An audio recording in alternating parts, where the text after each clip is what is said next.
அறத்தின் வழி நின்று வழிபடுத்த இனத்திற்கான ஒரு ஊடகம் வள்ளுவம். சப்ஸ்கிரைப் செய்து உறுதுணையாகுங்கள். பொருளாதாரம் கொடுத்து பெருந்துணையாகுங்கள். Beginner Space Construction and Interior, Lakshmipuram, Tirunendravoor. For contact 63851 63766. வள்ளுவம் நேயர்களுக்கு வணக்கம். அரசியல் பேசு நிகழ்ச்சிக்கு உங்களை வரவேற்பதில் மகிழ்ச்சி. நம்முடன் இருக்கிறார் மூத்த பத்திரிகையாளர் திரு கோட்டீஸ்வரன் அவர்கள். சார் வணக்கம். சார் வணக்கம். நேயர்களுக்கு அன்பு வணக்கம். நல்லா இருக்கீங்களா சார்? சார், அதிரடியாக முதல்வர் விஜய் அவர்கள் அமைச்சரவையை கூட்டி அதிரடியான விஷயங்களெல்லாம் சொல்லியிருக்காரு. அதிர்ந்து போன அமைச்சர்கள் அப்படின்னு சொல்லிட்டு இருக்கு. அதாவது ஊழல் செய்ய மாட்டேன், ஊழல் செய்யறதுக்கும் நான் அனுமதிக்க மாட்டேன், அதை நான் சகிச்சிக்க மாட்டேன், அதனால ஊழல் செஞ்ச அமைச்சர்களை பதவி நீக்கம் செய்வேன்னு சொல்லியிருக்காரு. அதனால அமைச்சர்கள் எல்லாமே அதிர்ந்து போயிருக்காங்கன்னு சொல்லிட்டு சொல்லப்படுது. எப்படி பாக்குறீங்க சார்? அதாவதுங்க, அமைச்சர்களுக்கு ஒரு சிலர் அதிர்ந்து போயிருக்கிறத தகவல் வந்திருக்கா, அதிர்ந்து போயிருக்காங்க. அப்புறம் என்ன ஆயிருக்காங்க, அதிர்ச்சி ஆயிருக்காங்க, அதிர்ந்து போயிருக்காங்க. ரைட்டு. இப்போ நம்ம என்னன்னு சொல்கிறது இதை, அதாவது ஆக்ஷன் டாக்லெஸ் ஒர்க் மோர் என்று சொல்லியிருக்கிறாரு முதல்வர். அப்போது 2 மாதத்தில் யாருமே எதுவுமே தப்பே பண்ணலை அப்படி தான் அவர் சொல்ல வர்றாரு இல்லையா? 2 மாதத்தில் முதலமைச்சரோட அமைச்சரவையில் இருக்கக்கூடிய அமைச்சர்கள் யாருமே எந்த தப்பும் பண்ணலை, ஒரு சிறு தப்பு கூட நடக்கலை. அப்படி இருக்குமே ஆனால் எதற்கு இந்த மாதிரி ஒரு கோவமாக இல்லை நான் ஏற்றுக்க மாட்டேன், நான் இது பண்ண மாட்டேன்னு பேசியிருக்கணும். இப்போ ஏதோ ஒரு சில விஷயங்கள் ஏதோ ஒரு காதுக்கு போயிருக்கும், அதில் ஒரு மனசு கசப்பு வந்திருக்கு. இந்த மனசு கசப்பில் வந்தோடனே இப்படி பேசியிருக்கலாம். இப்போ இதே யதார்த்தமாக நல்லா பண்ணியிருந்தா இல்லை நல்லா பண்ணுறீங்க, இன்னும் நல்லா பண்ணுங்கள், கெட்ட பேர் வராமல் பார்த்துக்கோங்க, நல்ல பேர் வரவங்களுக்கு கொண்டு தான் அமைச்சரவையில் பதவி இருக்கும், சரியாக பர்ஃபார்ம் பண்ணோன்னா நான் மாற்றிடுவேன், இப்படியும் பேசியிருக்கலாம். அதை விட்டு குற்றச்சாட்டு வந்தது, எதனா தப்பு பண்ணுறீங்கன்னு எனக்கு தெரிய வந்ததுன்னா நான் துளைச்சிருவேன், அவங்களெல்லாம் மாற்றிடுவேன் அப்படின்னா என்ன அர்த்தம்? அப்போ ஏதோ அங்கே நடந்திருக்கோ இல்லை அவருக்கு மேபி ஒரு சந்தேகம் கூட வந்திருக்கலாம். இந்த சந்தேகம் வந்திருக்கு, அதனால் இந்த மாதிரி பேசியிருப்பாரா அப்படின்னா உள்ளபடியே வரவேற்கிறோம், சந்தோஷம். இதுவரையிலும் நடவடிக்கை யார் மேலேயும் எடுத்தது கிடையாது, இனிமேல் எடுப்பாரானா டவுட்டு. எடுத்தால் சந்தோஷம். இப்போது கடவுள் இருக்காங்களா இல்லையா அப்படின்னும் போது என்ன புத்திசாலித்தனமான ஒரு பதிலாக இருக்கும். கடவுள் இருந்தால் நல்லாயிருக்கும் அப்படின்வாங்க இல்லையா? அந்த மாதிரி நானும் என்ன சொல்கிறேன்னா, ஒருவேளை அவங்க ஊழல் செஞ்சு அது அவருக்கு காதுக்கு நடவடிக்கை எடுத்தால் அது நல்லாயிருக்கும். இந்த மாதிரி அப்படி நம்ம புரிஞ்சுக்குவோம்.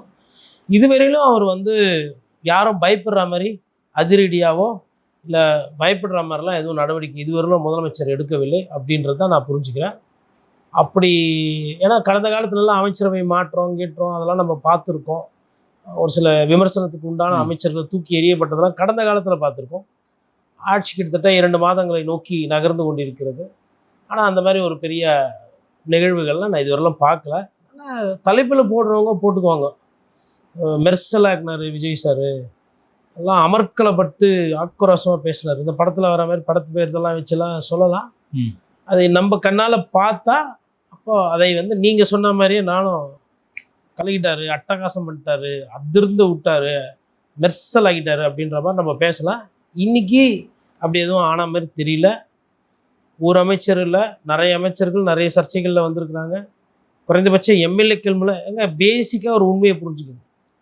இவர் இன்னைக்கு விஜய் சாரால் எந்த ஒரு எம்எல்ஏ மீதும் எந்த ஒரு அமைச்சர் மீதும் பெரிய நடவடிக்கை எடுக்க முடியாது என்பது எனக்கு ஒரு சந்தேகம் இருக்கிறது. ஏனென்றால் அவருக்கு 118 மெஜாரிட்டி இல்லாததுனால அவர் ஒரு சூழ்நிலையில் சிக்கியிருக்கிறார். என்னைக்கு ஊழல்வாதிகளெல்லாம் நீங்கள் கட்சியில் சேர்த்துக்கிட்டு நீங்களாம் ஊழல் பண்ணக்கூடாதுன்னும் போது அமைச்சர்கள் என்ன யோசிப்பாங்க, அண்ணா இப்படியே சொல்கிறாரு, அண்ணா அப்படியே சொல்கிறாரு, இது எது கரெக்டு டவுட் வரும்ல. அதனால் அந்த டவுட்டை நான் நேயர்களுக்கே விட்டுறேன். ஓகே சார், கரூரில் பேசுகிறப்ப கூட சொல்லியிருந்தார், யாராவது உங்ககிட்ட லஞ்சம் கேட்டாங்கன்னா என்கிட்ட சொல்லுங்க, இது எங்கள் ஆட்சி, எங்கள் அண்ணா ஆட்சி, எங்கள் அப்பா ஆட்சி, எங்கள் மாமா ஆட்சின்னு சொல்லுங்கன்னு சொல்லிட்டு உறவு முறையாக சொல்லியிருந்தாரு. அதுவே ஊழலை ஒழிக்கிறதுக்கான ஒரு முறை தான். இது வரைக்கும் யாருமே சொன்னதில்லை, எந்த முதலமைச்சரும் இப்படி சொன்னதில்லை அப்படின்னு சொல்கிறாங்க. கரெக்ட், உண்மைதான். எந்த முதலமைச்சரும் இந்த மாதிரி இதுக்கு முன்னாடி சொன்னதில்லை. இவர் தான் ஃபஸ்ட்டு டைம் சொல்லியிருக்கிறாரு. அதில் பேச்சு கேட்டுட்டு என்னோடய நண்பர் ஒருத்தர் பத்திரப்பதிவு துறையில் போய் ஏதாவது மாதிரி பேசியிருப்பார் போல். அப்போ போய் அங்கேயே கொடுத்து பேப்பரை பண்ணிக்கோங்க அப்படின்ற மாதிரி ஏதோ நக்கல் அடித்து அனுப்பிச்சி விட்ருக்காங்க. பட் அவர் லஞ்சம் கொடுத்தாரா இல்லையான்னு தெரியல. அது இதெல்லாம் போக தான் தெரியும். ஒரு விஷயத்தை எடுத்துக்கொண்டு உடனே பேசுறதெல்லாம் வந்து படத்துக்கு அது யதார்த்தமாக இருக்கும். சார், லஞ்சம் கேட்டால் என் பேரை சொல்லுங்கன்றதை விட யாருன்னா லஞ்சம் வாங்கினா அரசு அதை பிடிக்கணுமா இல்லை இவங்க போய் சொல்லணுமா? நான் என்ன சொன்னேன், ஒரு 4 இடத்துல ரெய்டு டெய்லி யாருன்னா, அதாவது இப்போ லஞ்ச ஒழிப்புத்துறை இருக்குல்ல, ஃபஸ்ட்டு 1 மாதம் செய்தி வந்ததுல்ல, இப்போ ஒரு ஒரு வாரமாக 10 நாளாக நான் படிக்கிற செய்தி வர மாட்டேங்குது. அதான் சார் மாற்றிட்டாங்க சார். யார்? அருண் ஐபிஎஸ். சரி, அப்போ முன்னாடி பண்ணது அருண் ஐபிஎஸ் இருக்கும்போது கொஞ்சம் பேர் லஞ்ச ஒழிப்புத்துறையெல்லாம் பிடிச்சிங்கல்ல, அப்போ அது சும்மா தமாஸ்கா? அதிகாரி யார் இருக்கிறாங்க, போகிறாங்க வராங்க, அது ஒரு சைடு, அதுக்குள்ளே போவாண்டா. லஞ்ச ஒழிப்புத்துறை டெய்லி தமிழ்நாடு பூரா யார் சிக்குவா அப்படின்னு ரைடு பண்ணிக்கிட்டே இருந்தாங்கன்னா அது பொழுவும். மற்றபடி போகிற இடம்லாம் போயிட்டு யாராச்சு தெரியல, எங்கள் அண்ணாச்சி பார்த்துக்காங்க, கொடுக்க முடியாது எடுக்க முடியாதுன்னா அவங்க என்ன பண்ணுவாங்கன்னா பேப்பரை பார்த்து பேப்பரில் இது இல்லை போ பண்ண முடியாதுன்னு திருப்பி அனுப்பிச்சிடுவாங்க. நான் உடனே லஞ்சம் கேட்கலையப்பா சார். யதார்த்தத்தை பார்க்கணும். இது மாதிரி பஞ்சு டைலாக் போய் அதிகாரிகிட்ட போய் பேச முடியாது. இதே இன்னொருத்தர இன்னைக்கு ஒரு பத்திரிகையாளர் சந்தித்தார். ஒரு ஆங்கில பத்திரிகையில் வேலை செய்கிறார், இந்து பத்திரிகையில் வேலை செய்கிறாரு. அவரும் ஒரு எடுத்துக்காட்டு சொன்னார். வேற ஒரு பத்திரிகையாளர் ஒரு ஃப்ளாட் வாங்குறதுக்கு போயிருக்காரு ஒரு 2 தினங்களுக்கு முன்னாடி. போனோன்னா அவர் போய் ரெஜிஸ்ட்ரார் ஆஃபீஸில் இந்த மாதிரி நான் இந்து பத்திரிகையில் வேலை செய்கிறேங்க, எப்பா நீ எங்கே வேலை பார்க்குறீங்க என்ன இதெல்லாம் எனக்கு வேண்டாம். அதாவது இவர் சொன்ன ஒரு இந்து பத்திரிகை, அவர் எந்த பத்திரிகை தெரியல, நீ எங்கே வேலை பார்க்குற, நீ நிருபரெல்லாம் எனக்கு வேணாம், பேப்பர் கரெக்டாக தான் நான் பண்ணி கொடுத்துட்றேன், ஒன்றும் பிரச்சனை இல்லை, போய் உகாரங்கன்னு சொல்லிட்டு பார்த்துட்டு கரெக்டாகுதுன்னு பண்ணி கொடுத்துட்டு போயிட்டார். இப்படியும் நடக்குது. ஆனால் இவங்க சொல்கிறாங்க இல்லையா, நீங்கள் கேட்குறதுலலாம் போய் போகிறதுலலாம் போய் எங்கள் அண்ணாச்சி நடக்குது, விஜய் அண்ணாச்சி, அவ்வளோதான், இப்படியா பண்ணிட்டு இருக்க முடியும்? வாங்குறவங்கள நிப்பாட்டுறது யாரால முடியும்? அரசாங்கத்தால் தான் முடியும். அதாவது உனக்கு அரசு வேலை வேணுமா வேணாமா, எப்படி பேசணும்? அரசு வேலை வேணுமா வேணாமா? யாருன்னா லஞ்சம் வாங்கி என்னோட தலைமை கீழே இருக்கிற காவல்துறை கீழே இருக்கிற லஞ்ச ஒழிப்புத்துறை காதுக்கு போயிடுச்சுன்னா உங்களை நான் ஒழிச்சிருவேன். ஓட்டு போட்டது என் மக்களுக்கு எதனா ஒன்றுனா நான் அதை பார்ப்பேன். நீங்கள் போய் கையை நீட்டினீங்கன்னு எனக்கு தெரியுது, ஆனால் உங்களை தான் டிஸ்மிஸ் பண்ணுவேன், உங்களை தான் சஸ்பெண்ட் பண்ணுவேன். ஜனங்க போய் போகிறவங்கலாம் யார் ஆட்சி தெரியுமா அப்படின்லாம் பேசிகிட்டு இருந்தால் அது செட் ஆகாது. அதனால ஜனங்களுக்கு சில பல சிக்கல் வரும். கொடுக்க முடியாது அப்படின்னு போயிட்டு யாருன்னா ஒருத்தர் ஒரு வண்டி பர்மிட்டுக்கு போகிறாரு, கொடுக்க முடியாது அப்படின்னா அவங்க என்ன பண்ணுவாங்க, திருப்பி நானும் கொடுக்க முடியாது, எங்கே போய் வாங்கிக்கிறியோ வாங்கிக்கோ அப்படின்னா போயிட்டு என்ன பனையூர் போய் கழுத்துட்டு இருப்பாங்களா? விஜயண்ணா பேப்பர் கொடுக்க மாட்டேறான்னு கேட்க முடியும்? இது உங்கள் ரெஸ்பான்சிபிலிட்டி. மக்களை உசுப்பேற்றி விட்டு நாங்கள் போய் கொடுக்க முடியாதுன்னு சொல்லிருக்க முடியாது. நாங்கள் பாதிப்புக்குள்ளான இடத்துல இருக்கிறோம். எனக்கு இப்போ ஒரு இபி மீட்ரு லைன் வாங்கினோன்னா எனக்கு வந்து கரண்ட் வாங்கினா தான் ஃபேனு ஓடும். அங்கே போயிட்டு ஹலோ யார் ஆட்சி தெரியல, வைப்பு பண்ணுறோம், வைப்பு விஜயன் ஆட்சி அப்படின்னு நான் போய் இபி இன்ஜினியர்கிட்ட பேச முடியாது. இபி இன்ஜினியர் எங்களை பார்த்து பயப்படுற மாதிரி நீங்கள் ஒரு ஆட்சி அமைக்கணும், நீங்கள் ஒரு ஆட்சி பண்ணணும். பயப்படுற மாதிரினா அப்படி கிடையாது. லஞ்சம்ன்றது கேட்டு யாரும் வந்து பேப்பரை நிறுத்தக்கூடாது. நீங்கள் என்ன பண்ணுங்கன்னா டார்கெட் ஃபிக்ஸ் பண்ணுங்க. உங்கள் ஆஃபீஸில் மொத்தம் எத்தனை ஃபைல் வந்துச்சு, எத்தனை ஃபைலு நீங்கள் கிளியர் பண்ணுங்க. இப்போ எங்கள் ஆஃபீஸில் ஒரு 50 அப்ளிகேஷன் வருதா, 50 அப்ளிகேஷனை நான் 45 அப்ளிகேஷனை கிளியர் பண்ணிட்டேன் இந்த மாதத்தில், 5 ஏன் வச்சேன் அப்படின்னு ஒரு ரெக்கார்டு சம்மரி எழுதணும். அந்த மாதிரி ஒன்று பண்ணிங்கன்னா அவங்க என்ன பண்ணுவாங்க, இதெல்லாம் அப்ளிகேஷன்லாம் நிறுத்தி வச்சா கேள்வி கேட்பாங்க பொழுது அப்படின்னு பயத்தில் அவங்க த்ரூ பண்ணுவாங்க. கொடுக்க முடியாது, இவன் திருட்டு கனெக்ஷன் கேட்குறாரு, இவர் தப்பானவர், இவருக்கு அந்த வீட்டுக்கு சம்மந்தமே இல்லைனா அதை எழுதி நீங்கள் வச்சுக்கோங்க. நீங்கள் அங்கே சொல்லணும் கூட இல்லை, எழுதி வச்சுக்கோங்க. இன்ஸ்பெக்ஷனோ இல்லை ரிமார்க்ஸ் கேட்கும்போது அதை சொல்லணும். அப்படி ஒரு ஆட்சி வந்துச்சுன்னா 100% லஞ்சத்தை ஒழிக்கலாம். அதுக்கு முன்னாடி நிறைய ஆஃபீஸஸில் ஆட்கள் பற்றாக்குறை இருக்கிறது, அதை நீங்கள் சரி செய்யணும். பெருக்கிறதுக்கோ தண்ணி போடுறதுக்கோ ஸ்டேஷனரி, இப்போ ஸ்டேஷனே எடுத்துக்கிங்க, போலீஸ் ஸ்டேஷன் எடுத்திங்கன்னா அவங்களுக்கு பிரிண்டர் இருக்கா, ஸ்டேஷ்னரி இருக்கா, கம்ப்யூட்டர் இருக்கா, அதெல்லாம் வாங்கி கொடுக்கறதுக்கு அரசாங்கம் ஒரு சில வேலைகள் செய்யணும். இதெல்லாம் சிக்கல்கள் இருக்குது, எல்லா சைடும் சிக்கல்கள் இருக்குது. வெறும் பட்ஜெட் டைலாக் பேஸ்ட் அப்படி போகிறது கிடையாது. நல்ல முயற்சி அவர் எடுக்கிறாரு, அதில் நான் குறை சொல்லலை. அதில் இருக்கக்கூடிய சிக்கல்களை நான் இங்கே பேசுகிறேன். அதுவும் எதுக்காக பேசுகிறேன்னா, இதனால் பலனடைய போகிறது மக்கள் அப்படின்றதுனால அதை நான் சொல்கிறேன். இப்போ இந்த விமர்சனம் கூட இருக்கக்கூடாது, ஐயோ விஜயன் ஆட்சியில் எல்லாமே நடக்குதா, ஆண்டவன் தான் காப்பாற்றணும். ஓகே சார், பழனி கோயிலில் நடந்த அந்த விஷயத்தையும் அதுக்கப்புறம் தாவேக்காவினோட ஊராட்சி மன்ற செயலாளர் கைது செய்த அந்த விஷயத்தையும் மென்ஷன் பண்ணி முதலமைச்சர் விஜய் அவர்கள் அமைச்சர்கள்கிட்ட இதை பேசியிருக்காரா அப்படின்ற ஒரு கேள்வியும் இருக்குது. இல்லை, அது விளக்கம் அவங்க ஃபுல்லாக கொடுக்கலையே, ஒன்றும் பாதியமாக தானே வருது. என்றைக்குமே தாவேக்காவை பொறுத்தவரைக்கும் விஜய் சார் மனசில் என்ன நினைக்கிறது யாருக்குமே தெரியாது. அவர் என்ன சொல்கிறாரு, என்ன பேசுறது எல்லாமே கசியப்படுற செய்தி தான். புரியுதுங்களா? அதனால் எந்த அளவுக்கு பேசினாரு என்ன எதுன்னு எனக்கு தெரியல. ஆனால் எல்லாம் கசியப்பட்ட செய்தி, பேசினாரு கண்டிச்சாருன்றாங்க. ஆண்டவனுக்கு தான் தெரியும். இல்லை, லஞ்சம் வாங்க மாட்டேன்னு சொல்கிறாங்க. ஆனால் ஊராட்சி மன்ற தலைவர் லஞ்சம் வாங்கிட்டாரு, உடனே கட்சி விட்டு நீக்கிட்டாங்க, கைது பண்ணிட்டாங்க. அப்போது இது ஒரு முயற்சியாக ஊராட்சி மன்ற தலைவர்லேருந்து தொடங்குறாருன்னு எடுத்துக்கலாமா? ஒரு ஆள் உஷார் இல்லாமல் கேமரா ரெக்கார்டிங்லாம் மாட்டிக்கினாரு. இதுமாரி தெரியாமல் எத்தனை இடத்துல நடக்குது. ஒரு ஆள் மாட்டிக்கினாரு. சார், தப்பு செய்கிறவங்கெல்லாம் மாட்டுறது கிடையாது, தப்பாக செய்கிறவங்க தான் மாட்டுறாங்க. கொஞ்சம் யதார்த்தத்தை பார்க்க. நான் இங்கே உட்காந்துங்கன்னு விஜய் அண்ணன் ஆட்சி வந்தோன்னா ஊழல் 100% ஒழிஞ்சிச்சு நான் பேசுகிறேன்னா, ஃபஸ்ட்டு என்ன நான் ஏமாத்திக்கிறேன். ரெண்டாவது மேபி நான் தப்பு பண்ணலாம். மூணாவது யாருன்னா லஞ்சம் கொடுக்குறவங்க இதை பார்த்தாங்கன்னா இல்லை தப்பாக பேசாதான்னு கூட சொல்லுவாங்க. நோக்கம் சரி, ரிசல்ட் வந்துச்சா அப்படின்றத நம்ம பார்க்கணும். இன்னொன்று நம்ம சொல்கிறதில்ல, அப்படி ஆகுது ஊழல் குறையுதுன்னா இது பார்க்குறாங்கல்ல மக்கள், அவங்களே கமெண்ட்ஸில் போட்டுருவாங்க ஊழல் குறையுதா ஊழல் ஜாஸ்தி ஆகுதா அப்படின்னு. கூட்டி கழிச்சு எப்படி பார்த்தாலும் மக்கள் தான் எஜமானர்கள். மக்கள் தராசு பிடிச்சிருவாங்க. பட் விஜய் சார் முயற்சி எடுக்கிறாரு. நான் திரும்ப சொல்கிறேன், வாழ்த்துக்கள். நீங்கள் அந்த அந்த அந்த பாதையில் நீங்கள் வெற்றி பெறணும்னு நான் வாழ்த்துறேன். ஆனால் உங்களை சுற்றி இந்த மாதிரி விஜயபாஸ்கர்கள், ஐயா செங்கோட்டையன் போன்றவர்கள், அதுக்கப்புறம் அதிமுகலேருந்து வந்தவர்கள், ஐயா கடம்பூர் ராஜு போன்றவர்கள், MC சம்பத் போன்றவர்கள்லாம் இருக்கிறாங்க. அந்த சைடு திரும்பி பார்த்தா நாங்கள் என்ன குறைச்சலா அப்படின்னு நிறைய கட்சியில் இருந்த ஐயா நிர்மல்குமார், அதுக்கப்புறம் ஐயா ஆதவர்ஜுனா, இப்படியெல்லாம் இருக்கிறாங்க. இவங்களெல்லாம் வச்சு நீங்கள் வந்து அர்ஜென்டினா மாதிரி ஃபுட்பால் விளையாடுவேன் நீங்கள் சொல்கிறீங்க. நீங்கள் மெஸ்ஸி தான் ஏற்றுக்கிறோம், இவங்கெல்லாம் கரெக்டாக பந்து அச்சா போடுவாங்களா கோலு அப்படின்ற கேள்வி இருக்குல்ல.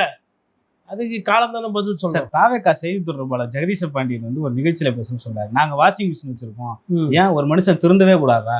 நாங்கள் வாஷிங் மிஷினில் துவைச்சி எல்லாரும் ரெடி பண்ணிட்டோம். சரி, இதை அப்படியே தேர்தலுக்கு முன்னாடி சொல்ல வேண்டியதுன்னா வாஷிங் மிஷின் வச்சுக்கிறோம், ஊழல்வாதிகள்லாம் வருவாங்க, ஊழல் குற்றச்சாட்டுக்கு ஆளானவங்கலாம் வருவாங்க, எங்கள் வேலை வந்து கொஞ்சம் உஜாலா சர்ப்பு ரின்னு எல்லாம் போட்டு துவச்சி அவங்கள வெள்ளையாக்கி விட்றதுன்னு தேர்தலுக்கு முன்னாடி சொல்ல வேண்டியதானே? ஏன் அந்த கட்சியில் எவ்வளோ பேர் உண்மையாக இருக்கிறவங்க இருப்பாங்க, அந்த கட்சியில் ஏழை பாழைகள் இருப்பாங்கள்ல, ஏன் அவங்கள உருவாக்கி ஆளாக்கி விடுறது அரசியல் பண்பா, இல்லை ஊழல்வாதிக குற்றச்சாட்டுக்கு ஆளானவங்க வந்தால் சேர்த்துக்கிறது பண்பா? அதெல்லாம் வந்து தலைவரை போய் கேட்க முடியாது, தலைவரை நம்ம பண்ணுறது தப்பு சொல்ல முடியாது, பயம். அதனால் என்ன பண்ணுறதுன்னா அதை நார்மலைஸ் பண்ணுறது, அதை நியாயப்படுத்துறது. ஆமாம், விஜயபாஸ்கர் திருந்திட்டாரு, எப்போ? இல்லை அவரே திருந்திட்டாரு. யார் சொன்னது? அவரே சொல்லிட்டாரு. எப்போ சொன்னார்? நேற்று. அவரே தாவேக்கா வந்ததுலேருந்து குழந்தைங்கிட்டலாம் போயிட்டு நான் எந்த கட்சியில் இருக்க தெரியுமா, இனிமேலாம் நல்லா தப்புலாம் பண்ண மாட்டேன் அப்படின்னு உறுதிமொழி ஏற்றிட்டாரு. இது எப்படி? இது அவரே சொன்னார். எல்லாமே அவங்களே சொல்லிக்கிறது. அவங்களே நாங்கள் வாஷிங் மிஷின் வச்சுக்கிறோம், க்ளீன் பண்ணிட்டோம், எல்லாம் கரெக்டாகி போச்சு, ஊழல் குறைஞ்சி போச்சு, அவங்களே எல்லாமே அவங்களே சர்டிஃபிகேட் கொடுத்து அவங்களே பாராட்டிக்கிறது. அந்த கேள்வி அவங்களே தான் பதில் சொல்லணும். இந்த கேள்வி பாஸ். ஓகே. அதிரடியாக மாற்றப்பட்ட அதிகாரிகள், IPS IAS அதிகாரிகள் அதிரடியாக மாற்றப்பட்டாங்க. என்ன காரணத்துக்காக? நிர்வாக வசதிக்காகவா, இல்லை போன ஆட்சியில் திமுகவினோட ஆதரவாளர்களாக IAS IPS அதிகாரிகள் செயல்படுகிறார்கள் என்ற முறையில்? ராபின்சன், எந்த பத்திரிகை படிக்கிறீங்கன்னு தெரியல. எது இடாலும் அதிரடினா எப்பவுமே மாற்றுறது தாங்க, அதில் ஒன்றும் பிரச்சனை கிடையாது. ஆட்சி வந்த உடனே நிறைய பேரை மாற்றிருக்கணும். 2 மாதம் கழிச்சு சரியாக மாற்றலையோ நம்ம தொட்டகுறை மாதிரி இப்போ தேடி மாற்றிக்கிட்டு இருக்கிறாங்க. அதுவும் EBலலாம் சரியாக வந்து வரலை அவங்க கைக்கு. அதனால் ஒரு சில துறை அதிகாரிகள்லாம் மாற்றிருக்கிறாங்க. ராதாகிருஷ்ணன் வந்து உடனே மாற்றிருக்கிறாங்க. மேபி அவரோட பர்ஃபார்மன்ஸில் அவங்களுக்கு இது இல்லைன்னு தெரில. என்னை பொறுத்தவரைலாம் அவரோட எஃபிஷியன்சி வந்து இஸ் ஆல்வேஸ் பீன் பெட்டர். நான் வந்து ஒரு விஷயம் நான் எந்த ஒரு அதிகாரிக்கோ யாருக்குமே இவங்க கை சுத்தம் நேர்மை இவங்க அப்படி இப்படி நான் அதுக்குள்ளே போகல. I'm talking only about performance and efficiency. அந்த ஒரு நோ நான்சென்ஸ் என்று சொல்லுவாங்க. அதாவது என்னன்னா அவங்களால ஒரு பிரச்சனை இருக்காது, அவங்களால இருக்காது. அந்த மாதிரி ஒரு ஃபைன் ஆஃபீஸர் தான் JRK ராதாகிருஷ்ணன் அவர்கள். இப்போ ராதாகிருஷ்ணனால ஒரு டிபார்ட்மெண்ட்டில் போட்டு அதை சரி செய்ய முடியலன்னா அப்போ ரொம்ப தலைவலி ஆடாகூடமாக இருக்குதுன்னு அர்த்தம். அதனால் ஏன்னா மக்கள் என்ன நினைப்பாங்க, அண்ணன் விஜய் அண்ணா அதிரடியாக மாற்றிட்டாரு, அதனால் எல்லாமே மாற்றி 4லேருந்து நீங்கள் ஃபேன் 3ல் வச்சா 4ல் வேகமாக ஓடும் அப்படின்லாம் நினைக்கக்கூடாது. லோ வோல்டேஜ்னால் லோ வோல்டேஜ் தான், அதுவும் இல்லைனா போச்சு. 200 யூனிட் கம்மி பண்ணிட்டாங்க, அதிகாரிலாம் மாற்றிட்டாரு, அதனால் வந்து நம்ம கரண்ட் பில் கம்மியாக வரனா ஒன்றும் சொல்கிறதுக்கு இல்லை, கரண்ட் பில் கூட தான் வருதுன்றாங்க. அதனால் வந்து அதிகாரிகள் மாற்றம் என்பது ரெகுலராக நடக்கிறது. அரசியல்வாதிகள் மாறிக்கிறாங்க, இப்போ அதை தொடர்ந்து அரசியல் அதிகாரிகள் மாறிக்கிறாங்க. மக்களுக்கு அது என்ன விதமான மாற்றத்தை கொடுக்குதுன்றது பார்க்கணும். 60 நாள் பத்தலை, இப்போ தானே வந்துக்கிறாங்க, அதுக்குள்ளே அவசரப்படாதீங்கன்றாங்க. சரி பார்ப்போம். இன்னும் ஒரு ஒரு ஒரு 4-5 மாதம் கழிச்சு நமக்கு இன்னும் கொஞ்சம் தெளிவுகள் கிடைக்கும். Okay sir. இனிமேல் தான் படமே இருக்கு. உள்ளாட்சி தேர்தல் நடத்தினோடனே அதை வந்துட்டாங்களான்னு கவுன்சிலர்லாம் வருவாங்க. அவங்கெல்லாம் வந்ததுக்கு அப்புறம் தான் ஆட்டமே இருக்குது. இது வெறும் ட்ரெய்லரு. மெயின் பிக்சர் வந்து ஒரு 12,000 போஸ்ட் இருக்குது கிட்டத்தட்ட. இந்த கவுன்சிலர் தாவேக்கு ஆள் அப்படின்னு அப்படி வந்து உகாருவார் கவுன்சிலர். அதுக்கப்புறம் தான் இருக்குதே படம். அதுக்கப்புறம் அவர் ரொம்ப அன்பாக பார்த்துக்குவார். ஒருத்தர் வீடு கட்ட விட மாட்டாங்க, போய் நின்றுவாங்க. கவுன்சிலர் தான் கட்டிடுவியா, இப்படி கட்டுற பாக்குறேன் அப்படின்ற மாதிரிலாம் நடக்கும். அதெல்லாம் நடக்கும்போது அப்போ தான் தெரியும் என்ன அளவுக்கு மாற்றம், எவ்வளோ முன்னேற்றம்னு. அதுக்கு முன்னாடி நம்ம அவசரப்படுவோம். அதனால் அவங்களாம் வரட்டும். தாவேக்கா கவுன்சிலரு, தாவேக்கா ஊராட்சி தலைவர், தாவேக்கா சேர்மனு, தாவேக்கா சோனல் சேர்மனு, தாவேக்கா எம்பி ஓகே 3 வருஷம் இருக்குது. எல்லாம் வந்ததுக்கப்புறம் இது கவுன்சிலர் வந்தாவே போதும். உங்களுக்கு நகராட்சி, ஊராட்சி, அது டவுன் பஞ்சாயத்து, முனிசிபாலிட்டி, கார்பரேஷனு, இதிலெல்லாம் கவுன்சில் எலெக்ஷன் நடக்கும் இல்லையா? அதுக்கப்புறம் நமக்கு ஒரு ஃபுல் பிக்சர் தெரிஞ்சிடும். ஏன்னா நிறைய பேர் வந்தவங்களெல்லாம் சந்தோஷமாக சேர்த்துக்கிறாங்க. வந்தவங்களோட நோக்கம் என்ன? 4 பேர் நல்லது செய்யணும்னா அவங்க சந்தோஷமாக இருக்கணும். யார் இப்போ சந்தோஷமாக இருக்க போகிறது, யார் வருத்தப்பட போகிறதுன்றது போக தான் தெரியும்.